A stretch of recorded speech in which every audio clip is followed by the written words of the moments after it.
Wichtigste Info zuvor: Ja, man kann die Katzen streicheln.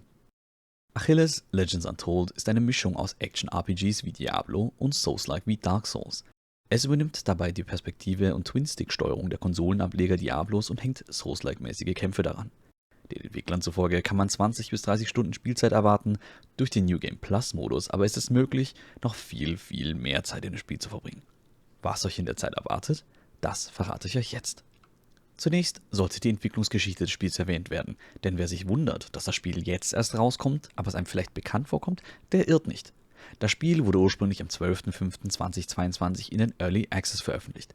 Der Release verlief leider auch nicht so sauber, weswegen 58 der 179 Reviews negativ waren. Häufig wurden Performance-Probleme, die ungenaue Steuerung und schlechtes Writing erwähnt.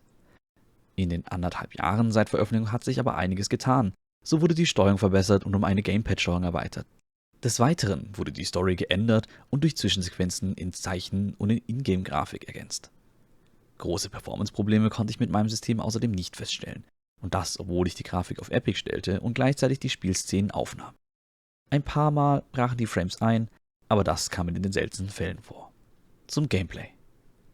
Wie bereits erwähnt, ist das Spiel eine Mischung aus Action-RPG und Souls-like. Das spielt sich dabei recht gut. Die Kombos gehen mit Übung flott von der Hand und so zerklopft man schnell Gegner schadlos, die einem zu Beginn des Spiels noch wortwörtliches Kopfzerbrechen bereitet haben. Die nach und nach verdienten Upgrades und neuen Ausrüstungsgegenstände helfen dabei natürlich ebenso. Sind die Waffen zu Beginn noch die üblichen gewöhnlichen Vertreter der Wurfmesser, Schwerter, Speer und Axtfraktion, erhält man später auch Waffen mit Elementarschaden und Granaten, die den Gegner zum Beispiel vergiften oder in Brand setzen. Zusätzlich warten noch freischaltbare Fähigkeiten, die man entweder in Kisten finden kann oder durch das Besiegen von Minibossen freischaltet. Beim Kampf kommt es immer wieder zu Gruppenkämpfen.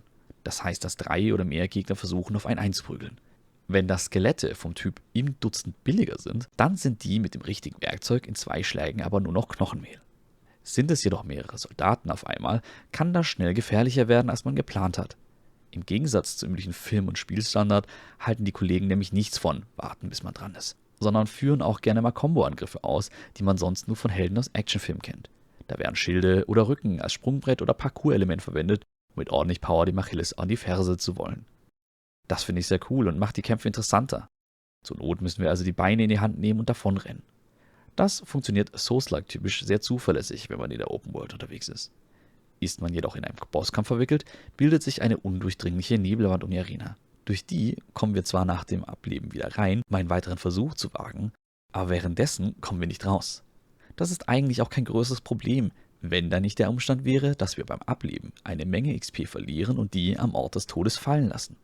Ist dieser Ort eine Bosskampfarena, so werden wir also quasi genötigt, den Kampf direkt noch einmal zu probieren oder müssen die XP abschreiben. Die Spielwelt ist zum Großteil als Open World angelegt und so kann man nach Bewältigen des Tutorials in jede Ecke rennen, die nicht von schwarzen Säulen versperrt ist. Diese können erst durch eine Fähigkeit, die man im Verlauf der Hauptquest erhält, beseitigt werden. Aber auch ohne diese Bereiche gibt es viel zu erkunden. Verschiedene Dungeons und Keller, quasi der kleine Dungeons, sowie Gedenkstätten, Truhe, Minibosse, NPCs und deren Nebenquests und vieles mehr erwartet auf einen.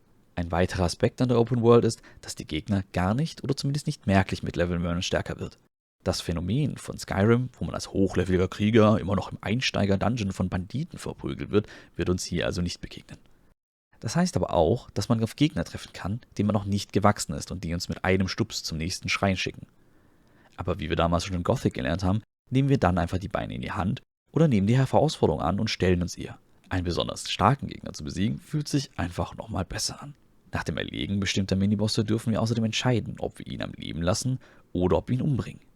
Je nachdem, wie wir uns entscheiden, ändert sich die Geschichte. Des Weiteren ändert sich auch unsere Belohnung für den Kampf. Lassen wir den Gegner leben, bringt er uns eine besondere Fähigkeit bei. Töten wir ihn, bekommen wir dafür seine Waffe. Diese, wie auch alle anderen Waffen, Schilde und Rüstungen, können wir mehrfach upgraden. Das kostet Ressourcen, die wir bei der Erkundung der Welt und als Loot bei erledigten Gegnern finden. Nicht benötigte Waffen können wir jederzeit verkaufen. Ein unbegrenztes Tragelimit und genügend Geld, das wir anderweitig finden, haben aber bei mir dafür gesorgt, dass ich bisher alle Waffen behalten habe. Die Waffen sind aber nicht nur dafür da, besonders schick und effektvoll Gegner wieder zurück zu Hades zu schicken, sondern helfen auch beim Lösen von Rätseln. Hier zum Beispiel müssen wir für das Öffnen der Kisten 3 Schaltflächen mit einem Teil des Symbols finden und zerstören. Die können sogar richtig gut versteckt sein. Ich habe für das Finden aller 3 Symbole in diesem Beispiel mehrere Besuche des Dungeons gebraucht, da das letzte Symbol nur sehr schwach beleuchtet war.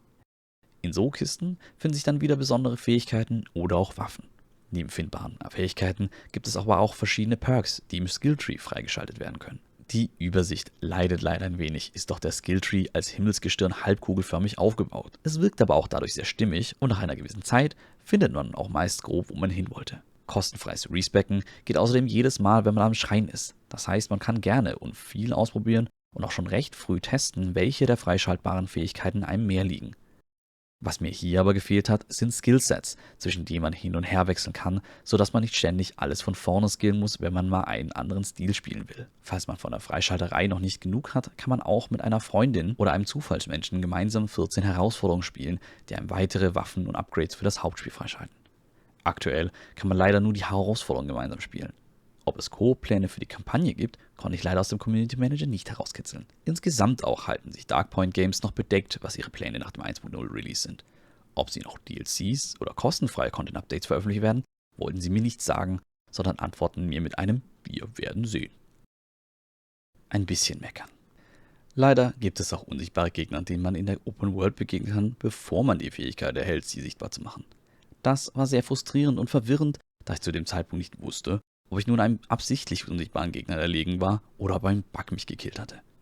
Etwas inkonsequent fand ich auch, dass wir bei Zwischengegnern entscheiden durften, wen wir leben lassen und wen wir umbringen und damit verändern, wie sich Achilles sieht. Zivilisten konnte ich im Gegensatz dazu aber bisher ungestraft umbringen und bekam sogar XP dafür. Sonst gibt es ab und zu einen Fall von Yeti Physics, wo das Ragdoll-Modell zurückspielt und Körper oder auch Körperteile witzig in der Gegend herumwirft. Das beeinflusste aber das Spielgeschehen nicht und war witzige Abwechslung. Für wen ist denn jetzt also Achilles Legends Untold? Für Fans von Souls-Likes, die auch gerne mal eine andere Perspektive wagen wollen, ist der Ausflug ins alte Griechenland, die 22,99 definitiv wert. Rund 30 Stunden plus der Möglichkeit im New Game Plus das alles nochmal zu machen, sind definitiv nicht zu wenig Spielinhalt. Auch Einsteiger können hier einen Blick wagen, denn es gibt 2 Schwierigkeitsgrade: Krieger und Held. Ich persönlich habe mit Souls-like eher schlechte und insgesamt auch wenig Erfahrung gemacht, hatte jedoch keine Probleme mit dem ersten Schwierigkeitsgrad und würde mir zutrauen, auch den höheren zu spielen. Die deutsche Lokalisierung ist außerdem gelungen, bis auf 3 Screens vor dem Hauptmenü sind mir bisher keine oder fehlenden Übersetzungen aufgefallen. Die Sprachausgabe bleibt aber leider weiterhin Englisch. Insgesamt hatte ich sehr viel Spaß mit Achilles Legends Untold und freue mich schon sehr darauf, das Spiel zu Ende zu spielen. Des Weiteren sind Griechenland und seine Mythen zwar in den letzten Jahren immer wieder Thema größerer wie kleinerer Spiele gewesen, jedoch fühlt sich das Szenario immer noch unverbraucht und frisch an. Ich spreche dem Spiel damit eine Kaufempfehlung aus. Für mehr Reviews zu Indie-Games oder anderen Spielen lasst mir hier gerne einen Sub da oder folgt mir auf Twitch, um mich live zu sehen. Ich freue mich auf euch.